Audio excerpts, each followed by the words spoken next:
With the Sega Model 1 out in arcades and blowing people away with its newfangled super smooth and fast 3D polygons, Sega was already hard at work upgrading the technology. Yu Suzuki and his team at Sega AM2 wanted to take what they had with the Model 1 and enhance it significantly. Working with Lockheed Martin and using their multi-million-dollar flight simulator technology, Sega purchased this tech and reverse engineered it for their arcade business. This allowed them to add numerous improvements to the base Model 1 technology, including texture mapping, texture filtering, anti-aliasing, and the industry's first hardware transform, clipping, and lighting features. The resulting tech became the Sega Model 2, and its very first game was Daytona USA. In this episode, we will be looking at my experience with the game, which includes many memorable races with my friends and the profound impact it had on me and my initial interest in the Sega Saturn. I hope you guys enjoy Arcade Spotlight, Daytona USA.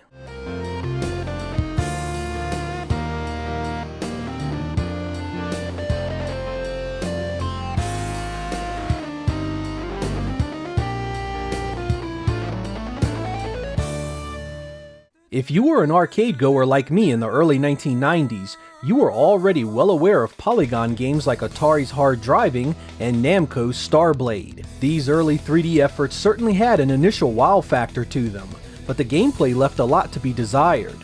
When Sega introduced the Model 1 in 1992, it rectified the slow, meandering polygons we had seen before, and finally gave us gameplay that felt like this technology was on the cusp of something great. You couldn't help but be impressed by what Sega was doing here. They were taking genres you knew and loved and showing you just how much 3D polygons could change the experience. And for a time, it was nothing short of amazing. That was until Sega dropped Daytona USA in arcades across the globe in early 1994, and things really took off. You may have a hard time believing this, but I honestly do not recall exactly where I saw Daytona USA for the first time. It quite literally just popped up all over the place all at once. It was at your local mall arcade, the bowling alley, the bus station, the Pizza Hut, and all other manner of businesses that would have it. You walked into one of these places in 1994, and usually a Daytona USA machine was staring you right in the face. Sometimes it was a stand-up unit, sometimes a standalone deluxe cab, sometimes a twin for 2 players, and if you were lucky enough to have an arcade big enough, you may have seen the mega networked 8-player setup. The setup of Daytona USA was largely similar to Virtua Racing. Once your credits were in, you had a choice of manual or automatic transmissions and 3 tracks to play, each varying in complexity and difficulty. The first was 3-7 Speedway, or what was the easiest track in the game. This was a simple oval that was similar to what you would have seen in a NASCAR contest. AM2 didn't skimp on the details, however. You get a nice area where the crowd can be heard screaming, an archway over the road that has spinning numbers like a slot machine, and of course the little blue blur himself carved into a rockside cliff in the final turn. It was usually the track most people picked for their very first time, and its simplicity and visual appeal helped you settle into its excellent gameplay with no trouble at all. The second track, Dinosaur Canyon, had even more excellent details and was much more difficult. Instead of the rolling start of the first track, here you needed to start from a dead stop. The long straightaway in the beginning gives way to an impressive canyon of rocky walls surrounding you, which you actually need to go through a tunnel to get to the other side of the track. This gave way to a couple of sharp turns you needed to navigate, and once again Sega made sure the final turn of the track was detailed with something memorable, a carving of a fossilized dino in the wall. While this track was quite a bit more challenging, it prepared you well for what you were about to experience in the third and final track. Seaside Street Galaxie is the final and hardest track in the game. Again, starting from a dead stop, you go over a large bridge right into a series of twists and turns that ends in a 90-degree bend that could lead to a disastrous crash to those not yet well acquainted with the brake. Once through the tunneling, AM2 is at it again with the great homage work to other Sega franchises, this time their own Virtua Fighter series and the character Jeffrey immortalized in statue form. This area gives way to a seaside cliff that has birds and wild horses roaming the fields, and once again you are back on the bridge you started on, now in the opposite direction. AM2 decided to do a bit more self-promotion in this leg of the track, adorning the wall with an ad for the Model 2 hardware that reads, "You can't be satisfied without it, Sega Model 2." Since this was the third and most difficult track, AM2 decided to add not one, but two big set pieces for the final two turns. The first is a space shuttle that is on a launch pad and is ready to lift off, and the second is an older style ship with sails. Both of these turns take a bit to master and can be quite a thorn in your side should you try and take them too fast. The white flag is out. This is the final lap. Running a good race. Try to stay low with him.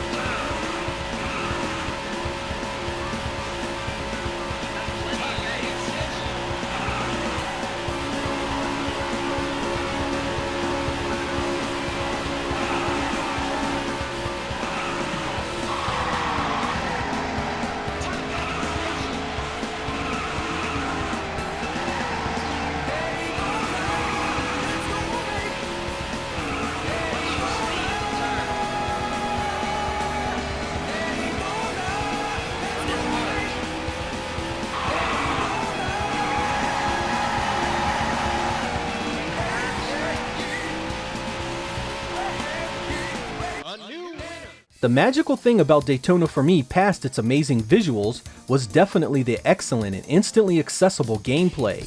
It relies heavily on power sliding, something many games had done before, but here it just felt so incredibly right.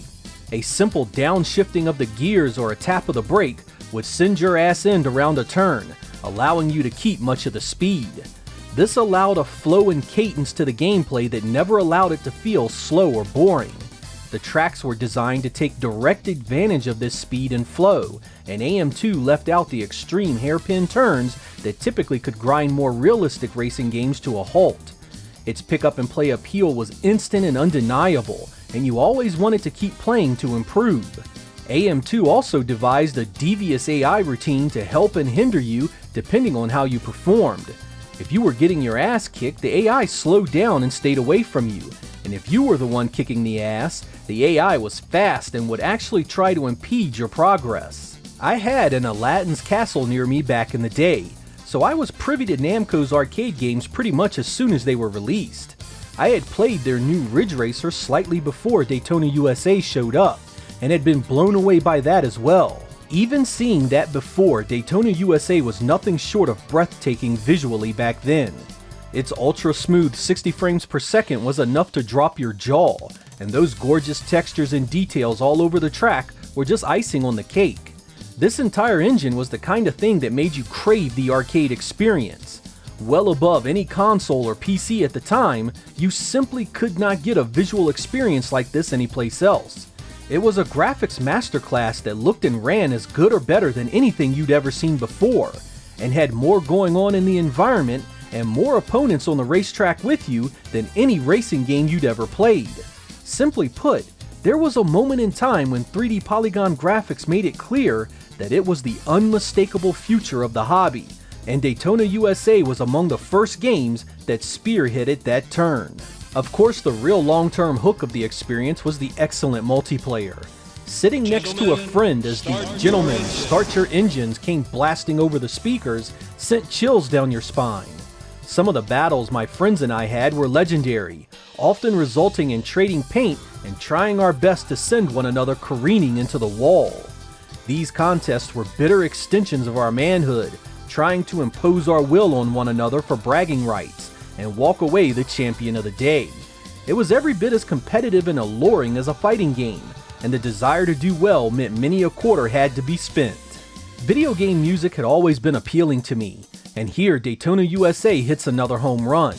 I typically despise game music with vocals, particularly when they are nonsensical, but the pure cheese in Daytona's musical offerings is nothing short of artistic genius. Instead of rocking out to some hardcore ballad that tries to be edgy, AM2 decided to make it all about emotion. From the wailing vocals of the first track, to Dinosaur Canyon's Daytona Let's Go Away, to the final track's Blue Blue Skies, every word and tune here is meant to capture the freedom and excitement of speed. It doesn't matter where you are or who you are with, when these tunes start, you have an instant and powerful draw to sing along with it. It's silly and most of it makes next to no sense, but the good-natured fun had a huge impact on the experience. Gentlemen, start your engines. This is your crew chief. We know all this stuff.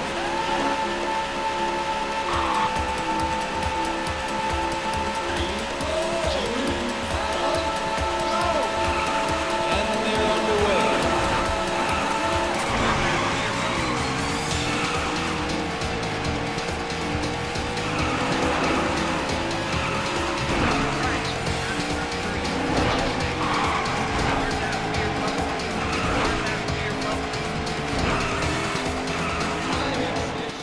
When it came time for Daytona USA to make a home appearance, of course it was Sega's new 32-bit system, the Saturn, that would do the honors. There was even an update for the arcade version advertising that it was coming soon to the Sega Saturn, something that just increased my already sky-high expectations. This was one of the initial reasons I was so drawn to the platform. The idea of being able to play this absolute gem of an arcade experience on my own TV was really exciting. In Sega's desperation to get Daytona USA on its new platform, it was heavily rushed through development, and the end result left much to be desired visually. The Saturn version ran at a third of the arcade frame rate, and the polygon draw-in is really close to the screen. Texture quality takes a massive hit as well, and everything looks rougher and less detailed. Despite this visual disparity, AM2 was able to nail the feel of the arcade gameplay, and this is where the game was truly able to shine. It played so well, particularly the power slide mechanic, which made it feel as if you were just one continuous and unstoppable force of nature. But for all the good the gameplay was able to bring this experience, it lacked the one thing that Daytona USA had done so well in the arcade: multiplayer. The Saturn game lacks any type of system link multiplayer or split screen option. This is entirely a one-player experience, and man, what a huge letdown that was. Even if Sega had to make these races one-on-one to free up the resources to run, that's what they should have done. Not having a multiplayer mode of any kind was a far bigger deal than the visuals, in my opinion. A PC version would be released based on the Saturn game shortly thereafter.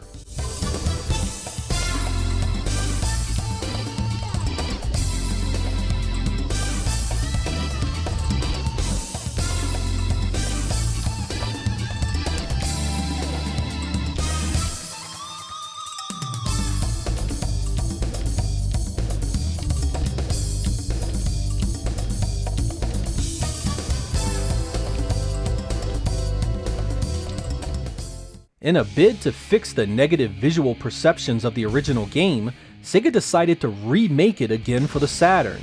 Sega's in-house teams had really gained a strong command of the Saturn's architecture by this time, and the resulting Daytona USA Championship Circuit Edition shows it in every way. Now running at a much smoother 30 frames per second and a draw distance that has been pushed much further down the track, it is a vastly superior visual effort. Texture quality has also seen a big upgrade, and Sega finally saw reason and made sure it had multiplayer options in the form of split-screen action. It even supports the 3D analog control pad, and there is a Netlink version of it that offers internet network play. This edition also sees added cars and tracks to really make it feel like a real upgrade. Unfortunately, this version also saw some changes to the gameplay that didn't sit well with a lot of people.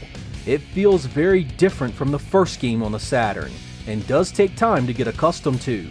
The later released Japanese version improves the graphics slightly and adds some more gameplay options.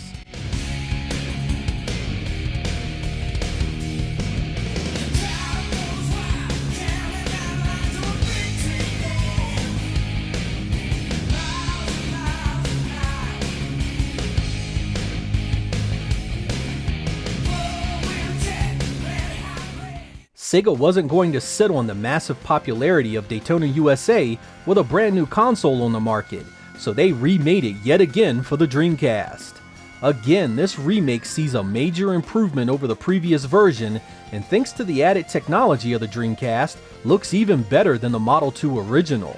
Again, more content was added, and again the gameplay feels different. Some love it, some hate it, but there is no denying that it is still a fun experience overall.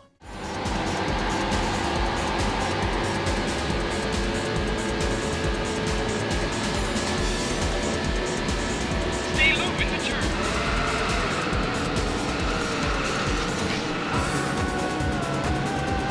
Checkpoint. Your time's The de facto arcade port actually didn't come out until the end of 2011, when Sega brought out better than arcade perfect ports of Daytona USA for the Xbox 360 and PlayStation 3. This time Sega sought to bring the arcade experience home untouched, aside from a visual upgrade to the resolution and widescreen presentation. This is absolutely the best way to play the original arcade version of the game, and it's backwards compatible with the Xbox One.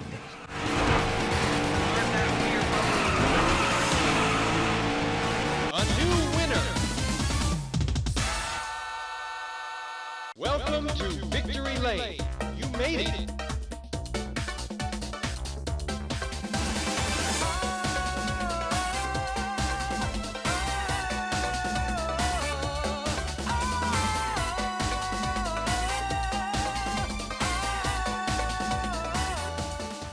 We all have those arcade games that defined a certain moment in our lives. Whether it was pushing technology to the bleeding edge, or it was just you and your buds messing around in your local arcade, the memories these games left with us are often among our most cherished. Daytona USA marked Sega's permanent transition into 3D arcade gaming, going from the cartoonish looking flat-shaded polygons to games meant to look far more realistic. It gave way to even more impressive looking games like Sega Rally, and began an era of software that are some of the most memorable in Sega's history. Daytona USA was the best kind of playable, easy to pick up and hard to put down. Add in a few friends, and it was a pure fun that every arcade racer released after it aspired to reach. I'm Sega Lord X, thank you guys for watching, and I will catch you next time.